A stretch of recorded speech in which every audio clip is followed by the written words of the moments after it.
नमस्कार, अपना बिहार देख रहे हैं आप और मैं हूं आपके साथ सोनाली सिंह। बुलेटिन की शुरुआत करते हैं और सबसे पहले बड़ी खबर पटना के लोगों के लिए। जिला प्रशासन ने आदेश जारी किया है कि सार्वजनिक स्थलों पर सरस्वती पूजा नहीं मनाई जाएगी। धार्मिक स्थलों पर भी सिर्फ पुजारी ही पूजा कर सकेंगे। स्कूल कॉलेजों में भी पूजा की अनुमति नहीं दी गई है। प्रशासन की अनुमति से छोटे स्तर पर पूजा हो सकेगी। आपको बताते चले कि पूजा के दौरान जुलूस निकाले जाने पर भी रोक लगाई गई है। साथ ही डीजे बजाने की भी अनुमति नहीं दी गई है। प्रतिमा का विसर्जन कृत्रिम तालाबों में किया जाएगा और नियम तोड़ने वालों के खिलाफ सख्त से सख्त कार्रवाई की जाएगी।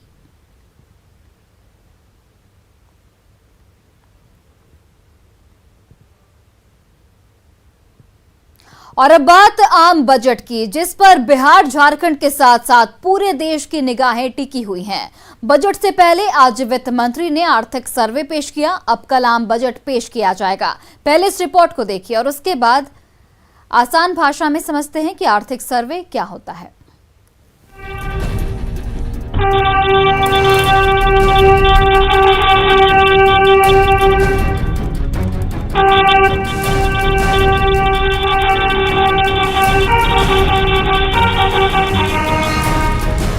बजट से आस होगा चौतरफा विकास। बुनियादी चीजें, जरूरत की चीजें उनको थोड़ा कम प्राइस पे अगर मिलेगा उनके लिए थोड़ा आसान हो जाएगा। टैक्स डिडक्शन सब लोगों के लिए होना चाहिए। सिर्फ यहाँ पे हम जेंडर डिस्क्रिमिनेशन नहीं करेंगे। बढ़ेगा रोजगार, होगा सबका बेड़ा पार। हम ये चाहते कि हर परिवार को जो कारीगर है, आर्टिजन है, ऐसा कुछ इस बजट के अंदर उनका लाए कि उनका जो व्यापार है वापस खड़ा हो। चुनाव की वजह से लोक लुभावन बजट।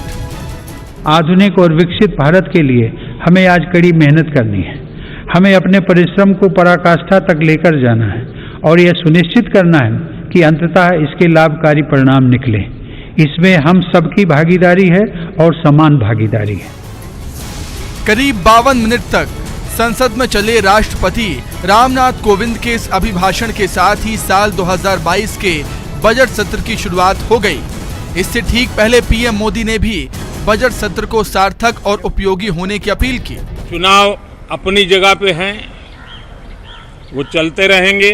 हम पूरी प्रतिबद्धता के साथ इस बजट सत्र को जितना ज्यादा फलदायी बनाएंगे, आने वाला पूरा वर्ष हमें नई आर्थिक ऊंचाइयों पर ले जाने के लिए भी एक बहुत बड़ा अवसर बनेगा।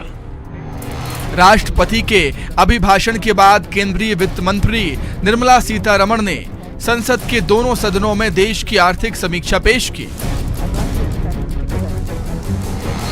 कोरोना महामारी को देखते हुए इस बार भी संसद सदस्यों को आर्थिक सर्वेक्षण की डिजिटल कॉपी दी गई। पिछले साल बजट में सरकार का मुख्य फोकस हेल्थ और ग्रामीण इंफ्रास्ट्रक्चर का विकास था। इस साल कोरोना वायरस के ओमिक्रॉन वेरिएंट ने सरकार की चिंताएं बढ़ा दी हैं। सवाल है कि इस बार का देश का बजट कैसा होगा, लेकिन उससे पहले आर्थिक समीक्षा के बारे में जान लीजिए। विदेशी निवेश में जबरदस्त इजाफा हुआ है। विदेशी मुद्रा भंडार में भारत से आगे अब सिर्फ 3 देश हैं। 2022 और 23 में ग्रोथ रेट 8.5% तक रहेगी। Next year, and we forecast that India's GDP will grow in real terms by 8 to 8.5% in 22-23. ये तो हुआ आगामी यानी 22-23 के लिए इकोनॉमिक ग्रोथ का अनुमान। अब पिछले साल आर्थिक सर्वेक्षण की बात जान लीजिए। तब अनुमान लगाया गया था कि 2021-22 में देश की विकास दर 11% पर रह सकती है, लेकिन रहा ये। The economy this year is estimated to have grown by 9.2% after a contraction of 7.3% in the previous year. यकीनन 2020-21 से इस बार का विकास दर अधिक है, लेकिन कोरोना की वजह से जो उम्मीद लगाई गई थी उससे विकास दर का ये लक्ष्य पीछे रह गया और इससे 2024-25 तक $5 ट्रिलियन की इकोनॉमी बनने का लक्ष्य और मुश्किल हो गया है। अब सवाल है कि बजट है क्या और इस सत्र में पेश होने जा रहा बजट आखिर कैसा होगा। आपको बता दें, बजट में सरकार की तरफ से आगामी साल का आय और खर्च का लेखा जोखा पेश किया जाता है। बजट पेश होने के एक हफ्ते के बाद से ही 5 राज्यों में विधानसभा चुनाव होने हैं। इस वजह से उम्मीद की जा रही है कि इस बार का बजट लोक लुभावन हो सकता है। आपको बता दें कि देश के आम बजट से हर वर्ग को उम्मीदें होती हैं। अपने कारोबार के लिए राहत चाहता है व्यापारी, तो आम आदमी को महंगाई से राहत मिलने की उम्मीद रहती है। वहीं सबसे ज्यादा नौकरी पेशा लोगों को बजट में छूट की उम्मीद रहती है। उम्मीद है मंगलवार को पेश होने जा रहा देश का आम बजट सबके लिए मंगलकारी होगा और इससे हर वर्ग की चाहत पूरी होगी। Bureau report, news 18 network. वहीं देखिए, जेडीयू की ओर से बजट से पहले विशेष दर्जे की मांग को जोरदार तरीके से उठाया जा रहा है। हवाला नीति आयोग की रिपोर्ट का दिया जा रहा है, जिसमें बिहार को कई मापदंडों पर फिसड्डी बताया गया है। क्षेत्र में आज बड़े बदलाव दिखाई दे रहे हैं। फसल बीमा योजना में नए बदलावों का लाभ भी देश के छोटे किसानों को हुआ है। इन बदलावों के बाद से अब तक 8 करोड़ से अधिक किसानों को मुआवजा के तौर पर 1 लाख करोड़ रुपए से ज्यादा की राशि दी जा चुकी है।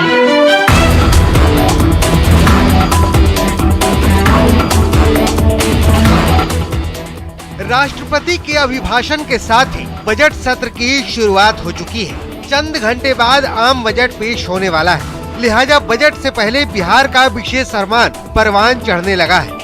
आम बजट से बिहार को खास उम्मीदें हैं। बजट से पहले जेडीयू ने एक बार फिर विशेष मांग को जोरों से उठाया है।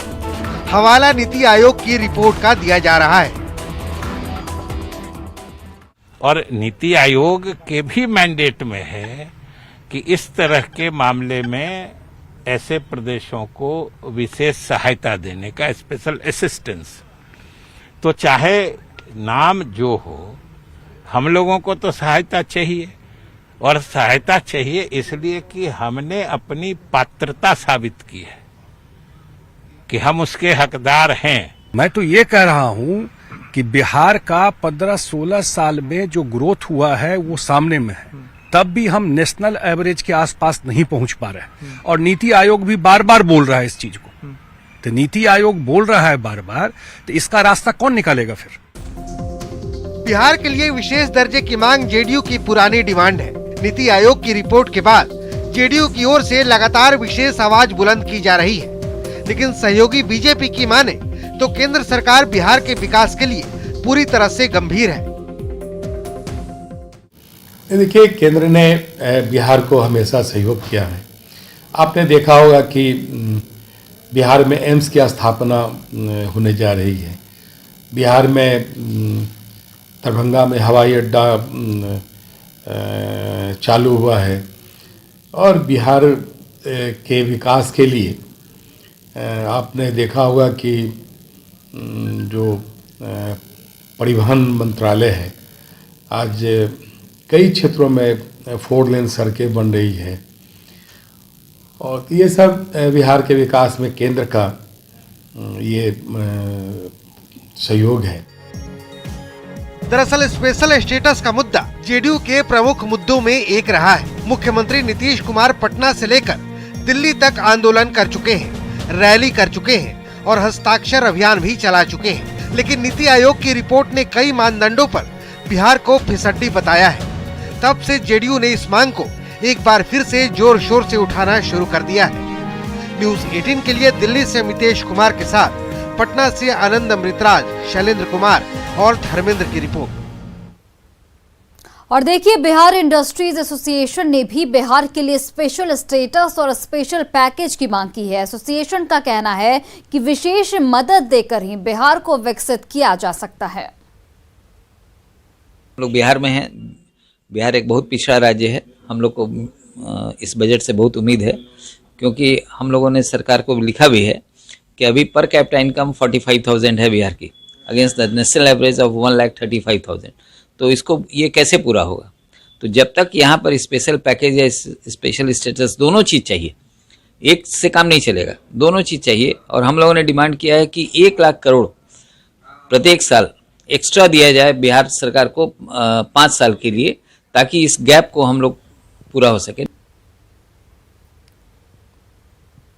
और आम बजट से उद्यमियों को भी बड़ी उम्मीदें हैं। एमएसएमई के निदेशक ने बताया कि कोरोना काल में सभी परेशान रहे हैं और एमएसएमई बड़ी संख्या में लोगों को रोजगार देता है। ऐसे में उम्मीद है कि बजट में एमएसएमई के लिए कई घोषणाएं होंगी जिसका सीधा लाभ मिलेगा।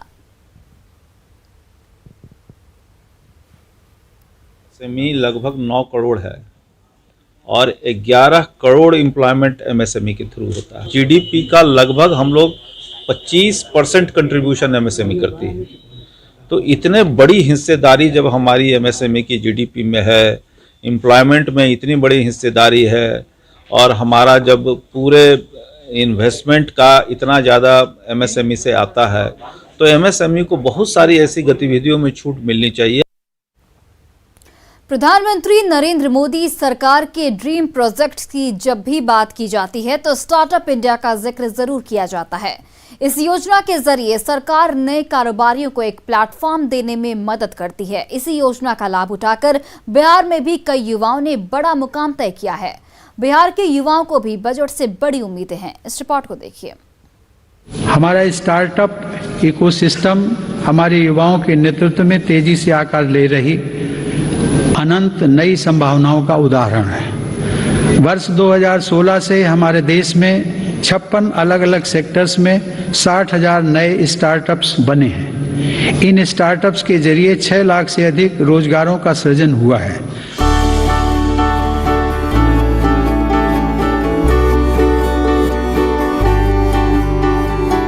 मोदी सरकार के स्टार्टअप ने युवाओं को देश और दुनिया के फलक पर खुलकर अपने पर फैलाने का मौका दिया है। इसी का नतीजा है कि नई सोच और आइडिया के साथ बिहार के युवाओं ने भी बड़ा कदम बढ़ाया है। ये वो युवा हैं जिन्होंने बिहार के सत्तू को एक नेचुरल प्रोटीन के बतौर पहचान दिलाई है। मंगलवार को आम बजट पेश होने वाला है। बिहार के ऐसे युवा जो नए आइडिया के साथ स्टार्टअप शुरू कर न सिर्फ बेहतर रोजगार शुरू किया है बल्कि लोगों को भी रोजगार दे रहे हैं। उन्हें भी बजट से काफी उम्मीदें हैं। उम्मीदें तो हमें बहुत ही हैं क्योंकि ये पहली बार हो रहा है कि देश में नेशनल स्टार्टअप डे को सेलिब्रेट किया गया है। ये हिंदुस्तान में पहली बार हुआ है। तो ये क्लियर इंडिकेशन है कि गवर्नमेंट का अपना एक फोकस है स्टार्टअप्स या बिजनेसेस को लेके, और हम जैसे युवा के लिए गवर्नमेंट सीरियस है। काफ़ी कुछ पहले से बेहतर हुआ है स्टार्टअप्स के लिए, बहुत सारी चीज़ें हो रही हैं। दरअसल मोदी सरकार की स्टार्टअप इंडिया का उद्देश्य है देश में स्टार्टअप्स और नए विचारों के लिए एक मजबूत सिस्टम तैयार किया जाए। इससे देश का आर्थिक विकास के साथ साथ बड़े पैमाने पर रोजगार के अवसर भी पैदा हो रहे हैं। और देखिए, संविदा कर्मचारियों के लिए बड़ी खबर सामने आ रही है। संविदा कर्मचारियों का सर्विस बुक खोलने का निर्देश दिया गया है। सामान्य प्रशासन विभाग ने ये निर्देश जारी किया है। वित्त विभाग की सहमति से इसे खोला जाना है। तो ये बड़ी खबर संविदा कर्मचारियों को लेकर, जहां पर संविदा कर्मचारियों का सर्विस बुक खोलने का निर्देश जारी किया गया है। सामान्य प्रशासन विभाग ने इस निर्देश को जारी किया है। वित्त विभाग की सहमति से इसे खोला जाना है।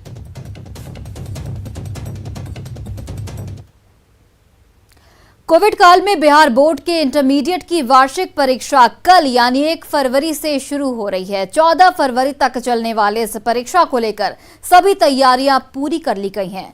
प्रदेश भर के 13 लाख से ज्यादा छात्र इस बार परीक्षा में शामिल हो रहे हैं। प्रशासन परीक्षा के आयोजन की तैयारियां पूरी कर चुका है, तो छात्रों के लिए जारी गाइडलाइन को जानना भी परीक्षार्थियों के साथ साथ अभिभावकों को जानना बेहद आवश्यक है। इस रिपोर्ट को देखिए। बिहार में एक बड़ी परीक्षा आयोजित होने जा रही है।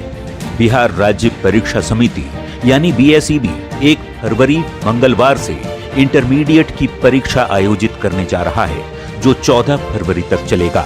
प्रदेश भर में इस परीक्षा की सारी तैयारियां पूरी कर ली गई हैं। तो 1 फरवरी से 14 फरवरी तक इंटर की परीक्षा आयोजित होगी। बिहार के 38 जिलों में इसके लिए कुल 1471 परीक्षा केंद्र बनाए गए हैं। परीक्षा में कुल 13,45,939 परीक्षार्थी शामिल होंगे। इनमें 6,97,421 छात्र और 6,48,518 छात्राएं शामिल होंगी। परीक्षा को लेकर सभी केंद्रों पर धारा 144 लगा दी गई है। ताकि स्वच्छ और कदाचार मुक्त परीक्षा का आयोजन संभव हो सके। इसके लिए परीक्षा समिति की ओर से सभी जिला पदाधिकारी और पुलिस अधीक्षक को इससे जुड़े निर्देश दे दिए गए हैं।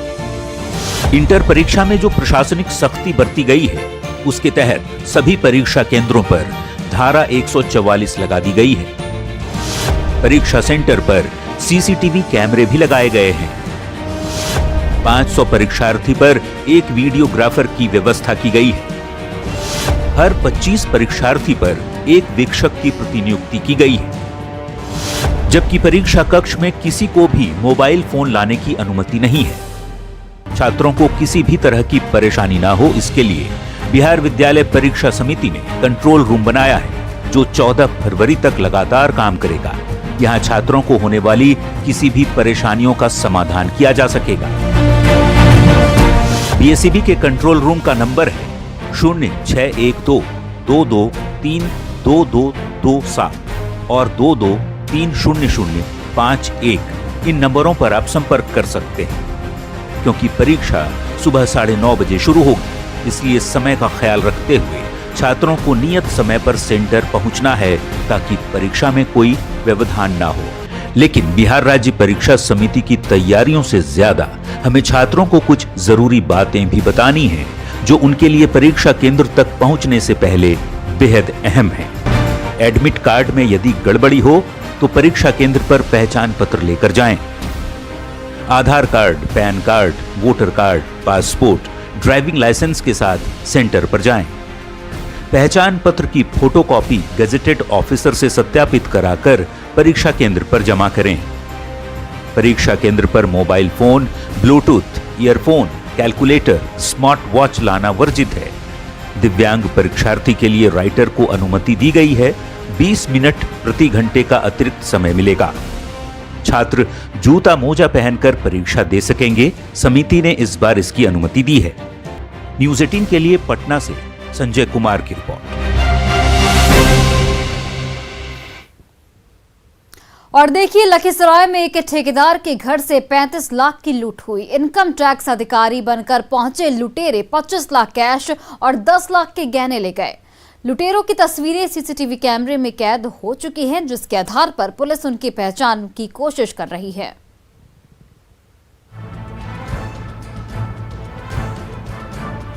सीसीटीवी में कैद लूट की इन लाइव तस्वीरों को देखिए। सफेद रंग की स्कॉर्पियो कार से 5 पुरुष और 2 महिलाएं बाहर निकलते हैं। सूट बूट पहने इन सभी को देखकर कोई नहीं कह सकता कि ये लुटेरे हैं। पहनावा ऐसा कि कोई भी झांसा में आ जाए। गले में पहचान पत्र भी लटका है। पूरे रौब से घर में घुसते हैं और खुद को इनकम टैक्स का अधिकारी बताते हैं, लेकिन घर के अंदर घुसते ही अपना असली रूप दिखाते हैं। घर के सदस्यों को बंधक बनाकर लाखों रुपए लूट लेते हैं। कुछ लोग आए स्कॉर्पियो गाड़ी में, जिसमें 5 पुरुष और 2 महिलाएं थीं। आते आते घर के अंदर घुस गए और अपने आप को इनकम टैक्स का अधिकारी बताया। अधिकारी बनाने के बाद जो घर के बच्चे थे उनको एक कमरे में बंद कर दिया। मतलब सेफ की अलमारी की चाबी मांगते हुए उसमें रखा हुआ कैश और कुछ जेवरात जितना भी था वो ले गए, तकरीबन 25 लाख रुपया। कबैया थाना क्षेत्र के पंजाब नेशनल बैंक वाली गली में लूट की ये वारदात हुई। लूटी गई संपत्ति काफी ज्यादा है। घर के लोगों के मुताबिक लुटेरे 25 लाख कैश और 10 लाख के गहने ले गए। अलमारी में हथियार छिपाने की बात कह लुटेरों ने चाबी छीनी और फिर कैश और गहने निकाल लिए। ऊपर से घर से ऊपर ताला मतलब नीचे कुल लॉक कर दिया केवाड़ी खिड़की, और बच्चे लोग से मोबाइल ले लिया, पत्नी से मोबाइल ले लिया और पूरा क्या बोलता है गोदरेज तोदरेज तोड़ के मतलब चाबी छीन के खोल के और लगभग 25-30 लाख रुपया और लगभग 10 लाख का जेवर था, सब लेके चला गया। पुलिस सीसीटीवी फुटेज से लुटेरों की पहचान की कोशिश कर रही है, लेकिन दिन दहाड़े लूट की इस वारदात से सनसनी फैल गई। देखना होगा कि पुलिस लुटेरों को कब तक गिरफ्तार कर पाती है। न्यूज़ 18 के लिए लखीसराय से राकेश कुमार की रिपोर्ट। और फिलहाल इस बुलेटिन में बस इतना ही। आप देखते रहिए न्यूज़ 18 बिहार झारखंड।